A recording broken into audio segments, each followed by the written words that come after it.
Dans l'actualité du 13h15, les réseaux sociaux comme Facebook sont désormais partie intégrante du quotidien des Burkinabés.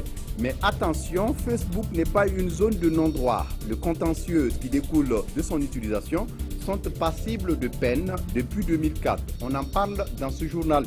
Et puis, Brésil, la présidente Dilma Rousseff a échoué ce vendredi à faire bloquer par la justice sa procédure de destitution qui fera l'objet d'un vote crucial des députés dimanche. Au terme de 8 heures de délibération, la majorité des juges du tribunal suprême brésilien ont rejeté en pleine nuit un recours présenté jeudi par l'avocat de la présidente. Mesdames, Messieurs, bonjour. Ravi de vous retrouver. Mais pour commencer, la question palestinienne, l'islamophobie et le terrorisme sont entre autres sujets qui ont dominé les discussions au 13e sommet de l'Organisation de la coopération islamique OCI à Istanbul. Les pays membres de l'OCI sont tous unanimes sur la nécessité d'apporter des réponses idoines à ces questions pour une stabilité et un développement rapide des pays. On fait le point de l'ouverture de la rencontre avec Souleymane Sanou et Nathalie Kaouré. Le Centre international de conférence d'Istanbul a été ce jeudi 14 avril le point de convergence des dirigeants des pays membres de l'Organisation de la coopération islamique. Après les poignées de main avec le président de la Turquie, place à l'ouverture des travaux du 13e sommet de l'OCI. Cette cérémonie a été ponctuée par plusieurs interventions axées sur les priorités de cette organisation et les maux qui entravent son bon fonctionnement. L'une des priorités de l'OCI est de parvenir à la reconnaissance de la Palestine par la communauté internationale. Quant aux maux qui entravent le développement des États membres de l'OCI, le terrorisme vient en tête. Durant les 3 derniers mois, 181 attentats ont été perpétrés à travers le monde, faisant plus de 3000 morts et plusieurs milliers de blessés. Ces attentats, dans leur quasi-totalité, se sont produits dans les pays musulmans ou membres de l'OCI. Les organisations terroristes qui disent agir au nom de l'islam ont contribué à la naissance d'un autre phénomène qui est l'islamophobie. En plus de ce nouveau phénomène, le terrorisme et les crises dans les pays musulmans ont entraîné des vagues de migrants vers l'Europe. Et le président de la Turquie, Recep Tayyip Erdogan, de déplorer le fait que la presque totalité de ces migrants proviennent des pays musulmans. Il a donc interpellé ses pairs à mener des actions urgentes pour faire face à tous ces phénomènes. Ces actions devront être définies au cours des différentes sessions du sommet d'Istanbul. L'université Ouaga 2 va bientôt bénéficier d'équipements et de la création de nouvelles unités de formation et de recherche en sciences et techniques. L'Assemblée nationale vient d'autoriser des prêts d'un montant de 13 milliards de francs CFA pour la réalisation de ces projets, de quoi améliorer le quotidien de travail des étudiants et des enseignants. Jean-Eudes Bayala, Ruth Bini Ouattara.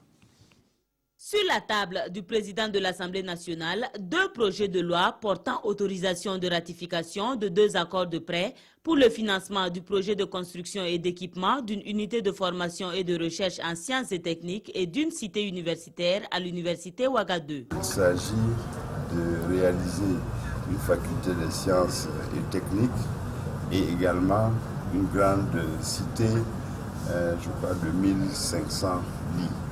Et avec ces réalisations qui peuvent intervenir dans le délai d'une année, l'université Ouaga 2 va avoir les bases pour commencer à fonctionner sur son site.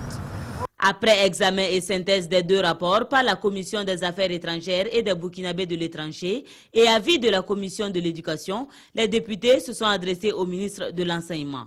Au cours de cet exercice, ce dernier a rassuré la représentation nationale quant à la gestion du mobilier et des infrastructures, du délai de réalisation ou encore de la prise en compte de la création d'un centre médical avec antenne chirurgicale sur le site. L'autre préoccupation majeure, c'est la question du titre foncier et avec le mécontentement de la population d'Eguerpi qui empêche la poursuite des travaux. Nous pensons qu'avec l'intervention du gouvernement, que nous allons saisir incessamment, certainement une solution va être rapidement trouvée de manière à ce que les travaux puissent commencer.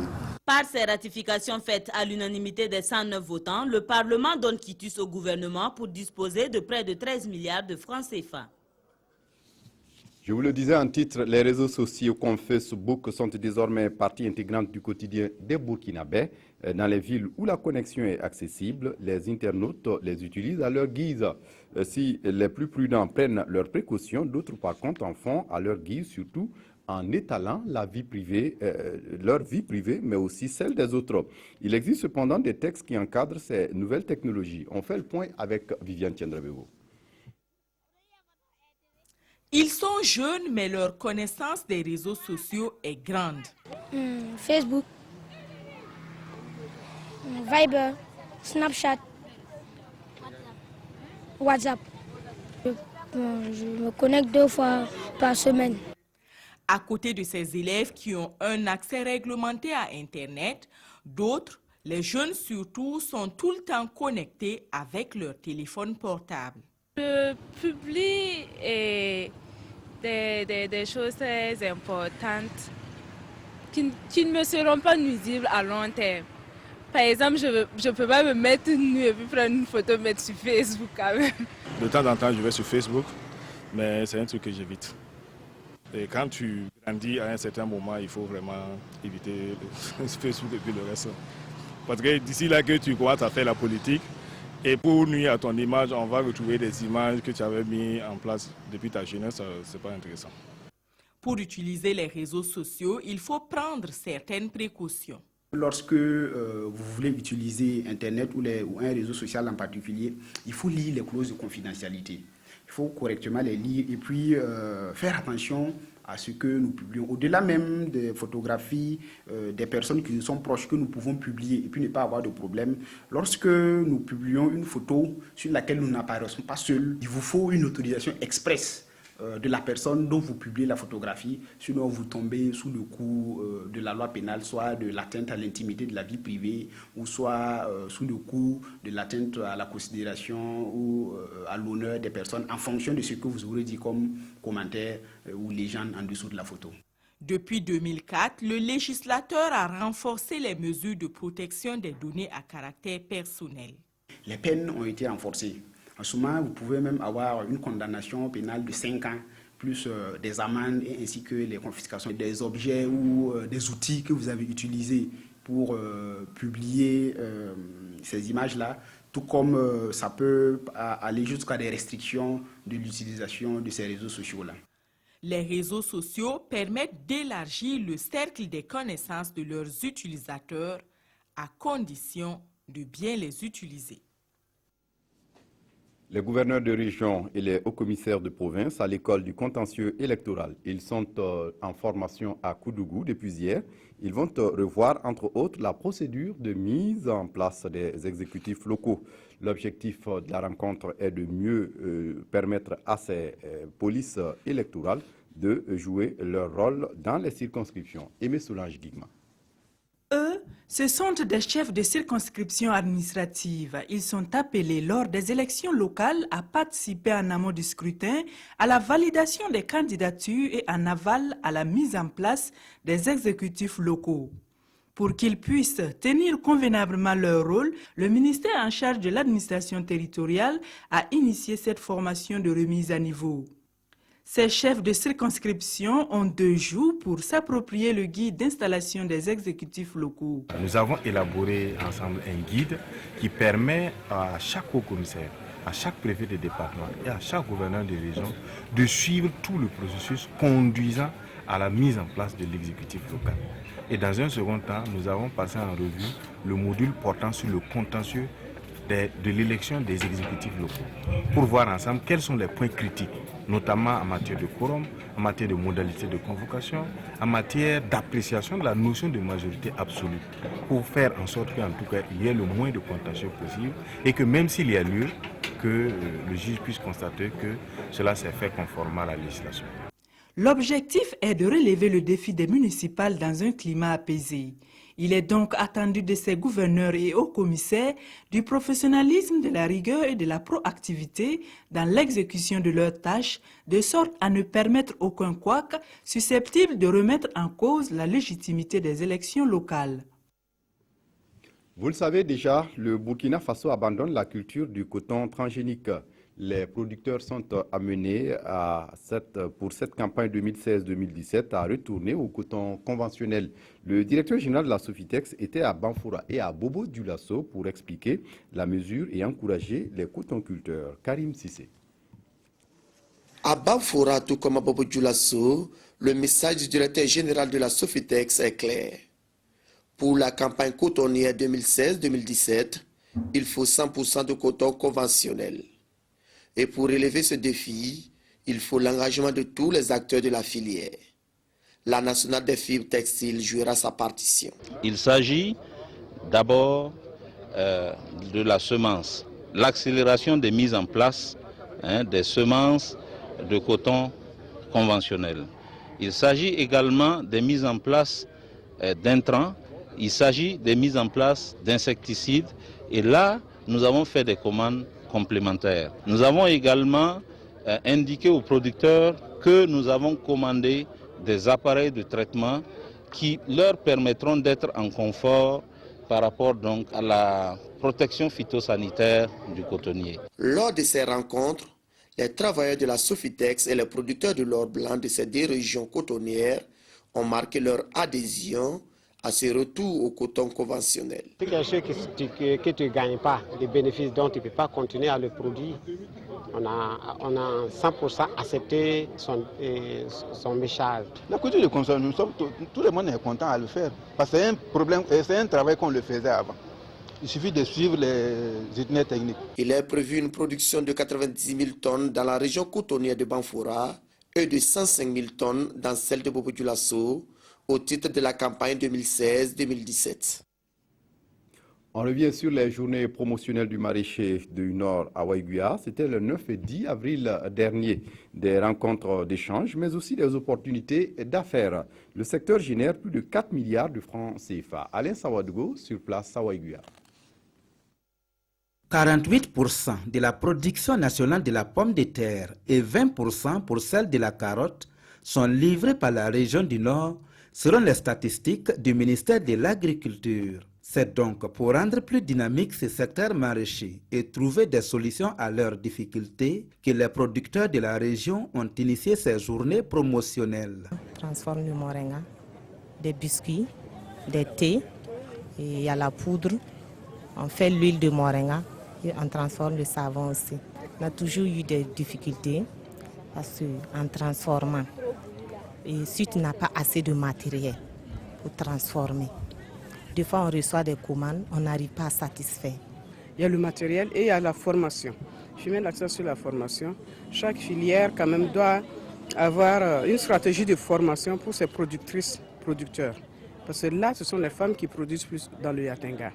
Et la commercialisation. À ces difficultés s'ajoute le problème d'accès à la terre par les femmes qui freine la promotion de l'entrepreneuriat agricole féminin. On a commencé ce plaidoyer-là, on va le poursuivre auprès des autorités concernées pour que effectivement les femmes puissent avoir accès à la terre de la même façon que les hommes également, parce que c'est par ce biais-là qu'elles peuvent également, quand elles vont au niveau des institutions financières, pouvoir produire des garanties et avoir des financements qui vont leur permettre donc de mettre en œuvre des entreprises extensives d'agriculture.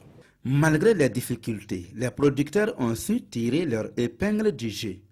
Ils se sont partagés plus de 4 milliards de francs CFA à l'issue de la campagne sèche 2015-2016. En cinéma, les rencontres Sobaté, en langue Boamou, Convaincre, est un festival de films documentaires à Ouagadougou. Ce sont des rencontres destinées à faire la promotion des films de création au Burkina Faso. Les 7e rencontres Sobaté ont débuté hier à l'Institut français de Ouagadougou. Une occasion de voir des films, mais aussi de discuter avec les réalisateurs, surtout que le thème porte sur le rôle du public dans l'essor du cinéma documentaire. Konsom Koulibaly, Kadissa Nogo. C'est par le film documentaire La sirène de Faso Fani du réalisateur burkinabé Michel Zongo que le top de départ de la 7e édition du Festival du cinéma documentaire a été donné. Initié par l'association Africa Doc, ce festival a pour objectif de promouvoir le cinéma documentaire, principalement le documentaire de création qui a du mal à prendre son envol. Le thème retenu pour cette 7e édition est le rôle du public dans le sort du cinéma documentaire. Ce festival en fait a pour objectif de créer un public pour le cinéma documentaire. Quand on dit qu'il y a une projection de fiction, on ne négocie pas, les gens viennent. Mais dès qu'on dit que c'est un film documentaire, les gens ne sont pas intéressés. Voilà, donc ce festival vise à créer un public de cinéphiles fidèles au cinéma documentaire. Cette initiative de Africa Doc a été bien appréciée par les représentants du ministre en charge de la culture. Le ministère de la Culture se réjouit de la tenue de cette 7e édition des rencontres Sobater. Vous savez, dans la politique culturelle du ministère, nous appuyons tout ce qui est activité de formation et de production. Les rencontres Sobater sont des rencontres de formation et c'est aussi un cadre de promotion du cinéma burkinabé. Nous pensons que cette activité menée par ces groupes de jeunes contribue fortement à la réalisation du programme culturel du ministère de la Culture. Au menu de cette 7e édition, il est prévu un panel sur le cinéma documentaire et des projections de films à l'Institut français de Ouagadougou. Au Brésil, la présidente Dilma Rousseff a échoué ce vendredi à faire bloquer par la justice sa procédure de destitution qui fera l'objet d'un vote crucial dimanche par les députés. Au terme des 8 heures de délibération, la majorité des juges du tribunal suprême brésilien ont rejeté en pleine nuit un recours présenté jeudi par le défenseur de la présidente. À 3 jours d'un vote crucial des députés brésiliens qui pourrait la chasser du pouvoir, la présidente Dilma Rousseff a cherché à annuler la procédure de destitution la visant, en vain. Ainsi, les débats pour aboutir ou non à l'accusation de la présidente brésilienne s'ouvriront-ils ce vendredi au Congrès? L'opposition reproche à Dilma Rousseff d'avoir maquillé les comptes publics en 2014 et 2015. Ce que j'attends du vote, c'est d'obtenir suffisamment de voix pour aboutir à la destitution de la présidente Dilma Rousseff en raison du crime de responsabilité qu'elle a commis en ne consultant pas le Congrès pour l'attribution et la gestion des fonds de banques publiques.